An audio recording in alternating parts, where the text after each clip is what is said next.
தமிழகத்தின் நலனை புறக்கணித்த காங்கிரசுடன் கூட்டணி வைத்துள்ள திமுக பிரதமர் மோடியை மட்டும் குறை கூறுவதாக மத்திய நிதியமைச்சர் நிர்மலா சீதாராமன் கூறியுள்ளார். மாநிலங்களவையில் பட்ஜெட் உரை மீதான விவாதங்களுக்கு பதிலளித்து பேசிய அவர், திமுக காங்கிரஸ் கூட்டணி ஆட்சியின் போதுதான் ஜல்லிக்கட்டுக்கு தடை விதிக்கப்பட்டது என்றார். Jallikattu was banned in Tamil Nadu when they were partners with Congress.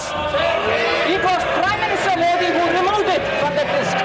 அப்ப எங்க போனீங்க? அப்ப ஏன் கேட்கல? அப்ப காங்கிரஸ் பார்ட்டி ஏன் கேட்கல? என்னையா அப்படி பண்றேன்னு ஏன் கேட்கல? பட்ஜெட் விவாதங்களுக்கு அமைச்சர் பதில் கூறும்போது அமைதியாக இருந்து கேட்கும் தைரியம் திமுக உறுப்பினர்களுக்கு வர வேண்டும் என அவர் வலியுறுத்தினார். மோடி தான் தமிழ்நாட்டுக்கு விரோதம் சொல்றது தப்பு. அமைதியா உட்கார்ந்து கேட்கறதுக்கான தைரியம் இருக்கும் உங்களுக்கு. That's one example, sir. Second example I will say, sir. அமைதியா உட்கார்ந்து கேளுங்க, தைரியம் வச்சுக்கோங்க, மனசுல திடமா இருங்க. மனசுல திடத்தோட தமிழ பதில் சொல்றேன், கேட்டுக்கிட்டு போங்க, அங்க போய் சொல்லுங்க தமிழ்நாட்டுல. சும்மா இங்க கத்தாதீங்க.